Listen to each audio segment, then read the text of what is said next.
short form video content really just obliterated the last morsel of boundaries that we had with social media. Back in the day, using the internet was such a sacred ritual that was treasured. 2024 is really like the social media Hunger Games. We really have run out of things to talk about. We're not even aware that we're becoming copycats of each other. With long form content, you tend to consume it with much more intention. I don't think short form content is a problem. I feel like we are the problem.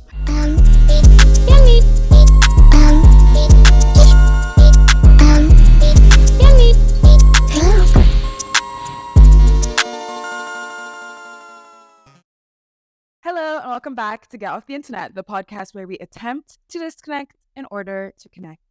As always, I'm your host, Naana Jane.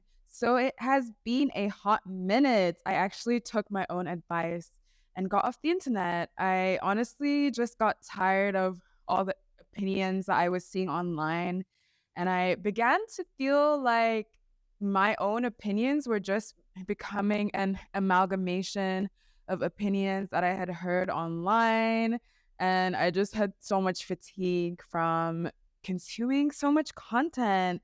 And yeah, I really hated how this was affecting the conversations I was having in real life and like my own thoughts. And for some reason, my last straw was this whole debate about how Clean Girl was out and Mob Wife was in. I'm not sure why that was my last straw, but just something about that trend. I mean, it just felt so forced and fake, and I feel like it kind of ended before it even began. But anyway, yeah, so I am back and I'm so excited to create some videos for you guys. And yeah, we have a bit of a new background. I'm trying out green screen today to get us into the early internet aesthetic vibes. So yeah, let me know what you think about it.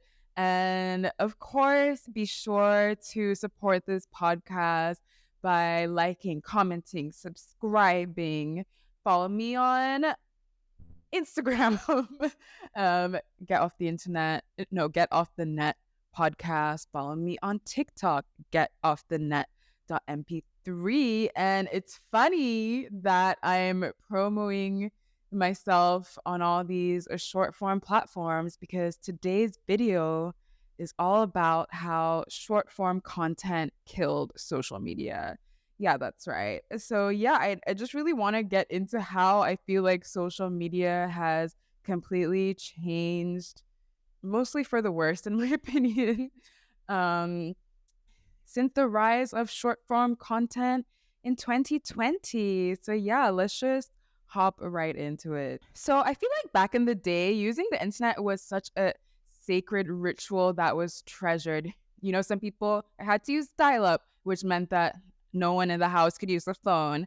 Some people spent hours after school coding their Zanga or MySpace blog to express their creativity. Some people, you know, it was like a special weekend treat to use internet. I always think about how when like every Friday night, I would be so excited to go home and go on Bebo. And I don't think that my parents even like restricted me. And I think it was just like a rule that I made for myself. And it's just so funny to me that I literally only used to have like a once a week slot where I would use social media.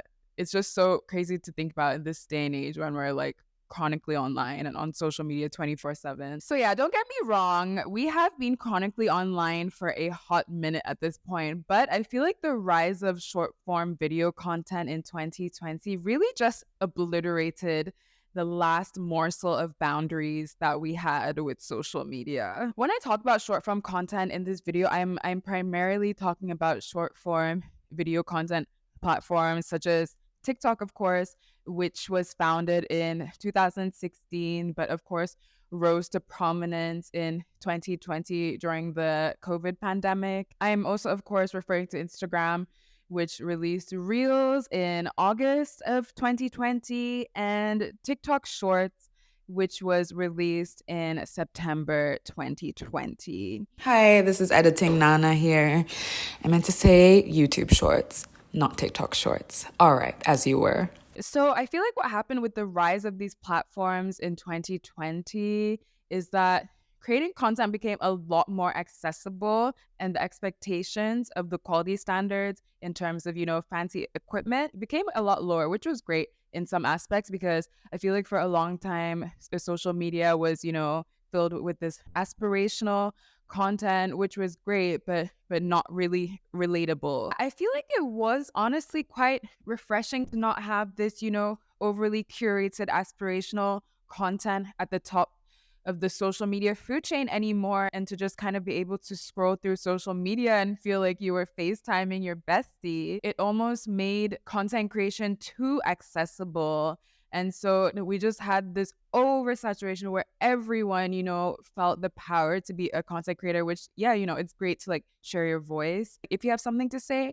But I feel like not everyone always has something to say. That's honestly why I also took a break for a while, because I felt like I honestly like I was figuring out my own ish and I didn't have anything that I felt like was of value to say. I feel like we really have run out of things to talk about, and we just like feel this pressure to kind of say anything because everyone is getting their opinions from online.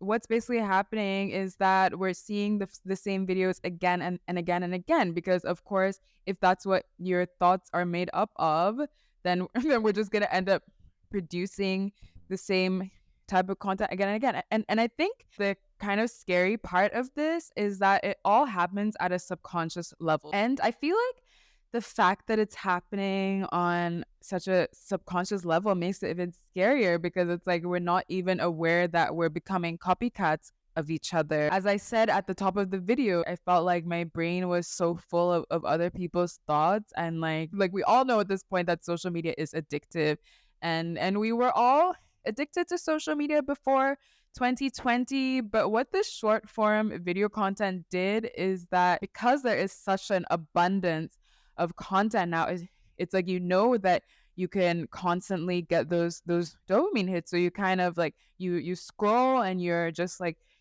waiting to get your next fix. Like we're literally like drug addicts out here. Part of this creation of copycat content is definitely also because of the pursuit of trying to be relatable and likable. And the thing about being relatable is, for example, there's this quote from the music producer Rick Rubin, and he essentially says that if you want to create art, and I think that content is art as well. So he says that if you want to create art that truly resonates with people and that truly touches people, the best way is to create art which is like a journal entry. So which is something that is as if you're creating it for yourself, and it's something that's true to your heart and really just pouring out of you. The audience comes last.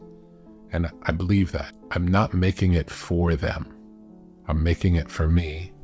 And it turns out that when you make something truly for yourself, you're doing the best thing you possibly can for the audience. So much of why, if you go to the movies, so many big movies just not good. It's because they're not being made by a person who cares about it. They're being made by people who are trying to make something that they think someone else is going to like. And that's not how art works. That's something else. It's not art. That's commerce. So if we're making art, it's almost like a diary entry. So yeah, I really couldn't agree with this sentiment more, but obviously, like especially for content creators that make money from social media, they kind of do have to, pander to trends to a certain extent. And I don't think trends themselves are the issue. I mean, we've always had trends on social media, like even since like back in the OG YouTube days, we had like the what's in my bag tag, or like the I don't know, like the boyfriend tag, and all these tags that were trendy and that people obviously like hopped on the bandwagon. So yeah, I don't think trends themselves are the issue. It's just like the hypersonic rates, insane rate that they're going at, and the fact that like people feel like they can only do that. So I feel like with social media, it's so important to find that golden overlap between something that you were genuinely passionate about and something that, is trending and is on the minds of people who are consuming your content, or something that will be like an exciting new idea for that. I don't think that you even have to come up with a completely original concept for every piece of content that you create. Like if you can, great. And I feel like we very much are in need of original concepts, especially in this world where, every single movie that comes out in theaters seems to be a remake. But it is also fine to repackage something that you see. Like, for example, you see a piece of content on your For You page that like really strikes you. I don't think there's an issue with, like, using your own words to like repackage that or come up with your own original concept to like relay that message, because not everyone is going to be able to see that video. So I think it is your responsibility as a consumer to be able to spread ideas that you feel like more people need or should know about, To once again quote Rick Rubin, he says that there are an amount of ideas that are often floating around in the collective unconscious, waiting for someone to be the one to realize that creative concept or idea. I feel like I'm channeling ideas from somewhere else, 100%. But I think Have you asked questions about where from? I believe we all are, though. I believe we are.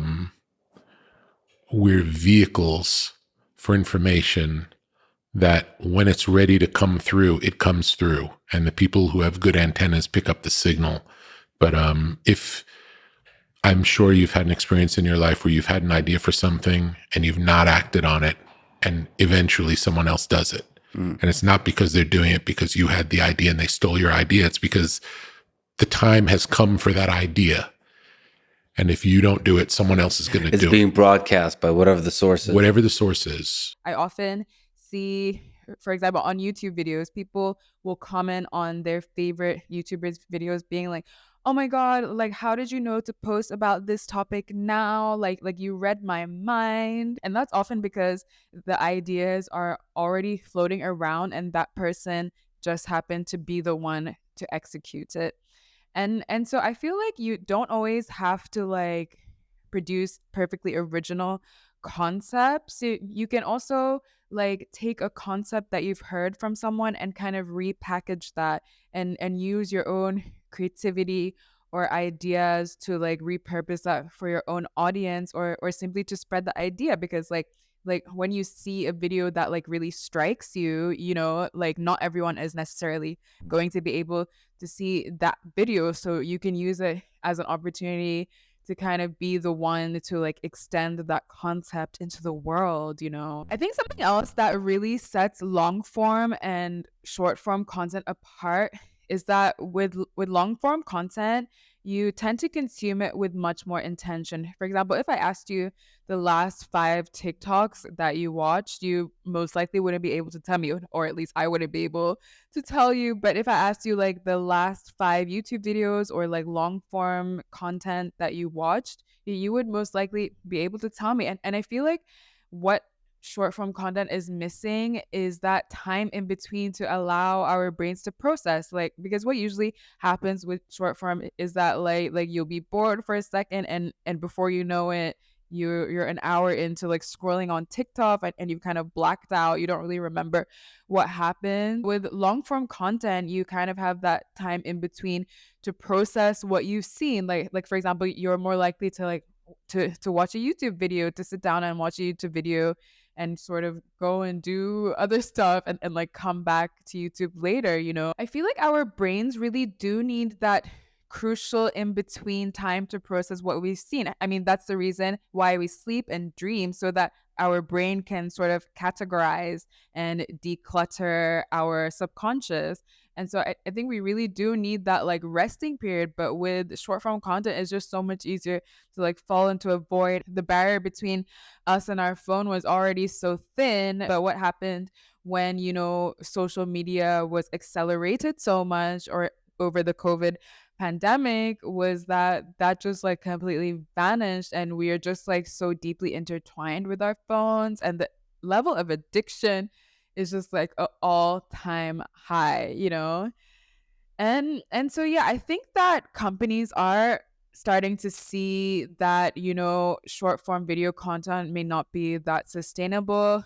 For example, TikTok is now favoring videos that are 1 minute and longer, and now you're able to record up to 10 minutes on TikTok as well. In general, I think a lot of people are just getting tired of like the level to which our brains are just being bombarded, and I do feel like this shift towards more long form content is happening. I've seen like so many OG YouTubers are coming back, and like the lineup and Claudia Suluski. I feel like we're starting to vlog more like we vlogged in the early 2000s, and I feel like it's super exciting, and I feel like people are maybe slowly trying to realize that like we've gone too far and that things are getting a bit like tiring, and maybe we should like take some notes from, you know, earlier on. I don't want to hate on short form content too much either, because I feel like it does elevate certain types of content. For example, comedy. Sometimes short clips are so much better for comedy clips. There are a lot of advantages. I don't think short form content is a problem. I feel like we are the problem, and the fact that, you know, we're just like kind of losing sight of a lot of things. But yeah, I feel like now is just a really interesting time for social media. 2024 is really like the social media Hunger Games. You can really see like, you know, all these OGs coming back. Current influencers and creators are like stepping it up. It's a number of things that are kind of like that kind of brought a tear, you know, the economy and, you know, the saturation of the online world. But yeah, I feel like we're at such an interesting moment in society, not even just in terms of social media, just society in general, but obviously like social media has such a big impact on that. I feel like we're in what I like to call a seesaw moment in society, where things could either go one or two ways. It could either go in quite a bleak direction, or it could go in a positive direction where we're actually able to, you know, come together and save the planet and society. And I feel like social media is such a big aspect of that, because social media really is the window to our world and what, you know, forms so many of our perspectives. A lot of us spend more time on social media than we do even like speaking to real human beings these days. So I feel like it is so crucial that we use social media with intention. Like even if you're making comedy or, you know, art or like whatever type of content you're making, I feel like it's so important to make something that is like really true to yourself and that you really feel like people need to hear. Because even though we feel like the internet is so saturated right now, think about it. This is the least saturated that the internet will be, you know, compared to the future. So this is the best time to use the opportunity to get out the message you want before social media is just completely AI bots and like AI generated influencers, etc. Creativity is so important, and as I mentioned, that's not always, you know, coming up with a completely unique, groundbreaking idea. Like it can be anything. It can be repurposing or like repackaging an idea that you've seen online, or you know, putting together your old ideas. I feel like so many of the successful YouTubers and content creators that I watch, it's like their first video to go viral. I've noticed that it's not always that like that was the first time that they like introduced that concept. It's usually that they have been saying it for a while, but they were able to repackage their old content in a way that was able to resonate more with viewers, especially at the certain time that they posted it. Making sure that we keep our creativity flowing is so important. Like creativity is pretty much the only thing that really separates us from AI. Our human brain with flaws and, you know, mental illness and that can make mistakes. That is like what separates us from AI, our heart and our creativity. And yeah, I don't know, just that human spark is what separates us from AI. So I feel like now is really our time to like just be real online, like just be real, just be authentic. I honestly felt like I had to bring out all the bells and whistles when I first began this podcast and like script my content and everything and be so like meticulous with everything in my videos. But honestly, now that I stopped scripting my content, I feel like I'm able to like get my message across so much better because it's really just, what is like coming out of my mind and my experiences. At first, I would like watch other people's content on topics that I was going to speak about on the podcast, but then I realized that I ended up not being able to like remember what my original ideas on the topic that I wanted to speak about was. So now I actually do the exact opposite of that. Like if I know I want to speak about a certain topic on the podcast, I actively, don't watch other content about that because I want to really, be able to speak out like my unique point of view and make sure that, not just parroting someone subconsciously. Of course, as humans, our thoughts and personalities are formed from, what we have been influenced by and experienced in our past. So it's completely normal to do that. And of course, it's going to happen to a certain extent. But once again, I think it's just like the rapid rate at which we are being fed opinions. We're not even able to distinguish like where we got them from anymore. So yeah, I hope that you enjoyed this video. I hope that you enjoyed this little new background setup. I'm really excited to continue making videos for you. I'll actually be posting bi-weekly at least for the next foreseeable future because life is lifing and I feel like I'd rather just like take my time to post content less frequently than like, stress myself out to post weekly and then burn out and then drop off the face of the internet for a month like I did. So I hope that you enjoyed this podcast and I really want to hear what your thoughts are on the way that the internet is changing on long form content. Tell me in the comments below if you prefer long form or short form content or write me a DM on Instagram.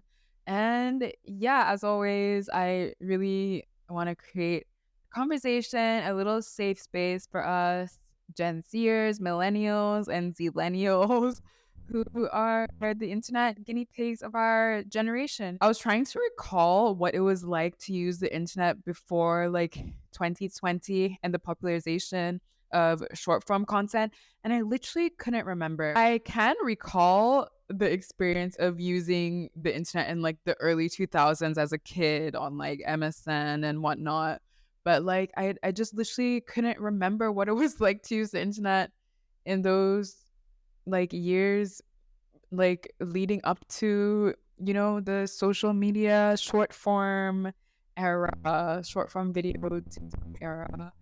But thank you so much for watching Get Off the Internet. As always, I'm your host, Naana Jane. Come hang out with me in 2 weeks and keep up to date with me on social media. And now get off the internet and go and consume long form content that's not on the internet, like reading. Go and read a book. Okay, bye.